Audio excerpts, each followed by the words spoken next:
നമ്മൾ ഈ വീഡിയോയിൽ പറയാൻ വേണ്ടി പോകുന്ന തെലുങ്ക് ഇൻഡസ്ട്രിയിൽ അതായത് 2024 റിലീസ് ചെയ്തിട്ടുള്ള ഏകദേശം 6 ചിത്രങ്ങൾ മാത്രമാണ് 100 കോടിക്ക് മുകളിലേക്ക് കളക്ഷൻ നേടിയിട്ടുള്ളൂ.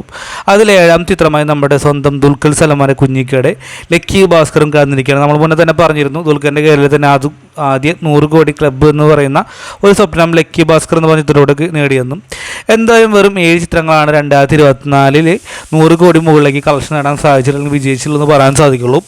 എന്തെങ്കിലും നല്ലൊരു കാര്യം തന്നെയാണ്. ഏറ്റവും വലിയ സന്തോഷം എന്ന് വെച്ച് കഴിഞ്ഞാൽ ഒരു മലയാളം നടൻ പോയി അന്യഭാഷയിൽ പോയിട്ട് 100 കോടി ക്ലബ്ബിൽ കയറി ഒറ്റ സിനിമ എന്ന് പറയുന്നത് തന്നെ ഭയങ്കര അഭിമാനകരമായ കാര്യം തന്നെയാണ്. തീർച്ചയായിട്ടും നമ്മുടെ കുഞ്ഞിക്ക് കൊണ്ട് സാധിച്ചു എന്ന് കാര്യം പറയാൻ സാധിക്കുള്ളൂ. കാരണം സീതാരാം എന്ന് പറഞ്ഞ ചിത്രം ഏകദേശം 98 കോടി രൂപയിൽ നിന്നും പക്ഷേ ലക്കി ഭാസ്കർ അത് മറികടന്നുകൊണ്ട് 100 കോടി മുകളിലേക്ക് എത്തി. എന്തായാലും എന്താണ് നിങ്ങളുടെ അഭിപ്രായം കമൻറ്റ് ബോക്സിൽ രേഖപ്പെടുത്തുക. ഈ 7 ചിത്രത്തിൽ നിങ്ങൾക്ക് ഏറ്റവും ഇഷ്ടപ്പെട്ട ചിത്രമെന്ന് രേഖപ്പെടുത്താൻ മറക്കണ്ട. വീഡിയോ ഇഷ്ടപ്പെട്ട് സപ്പോർട്ട് ചെയ്യുക. Bye bye.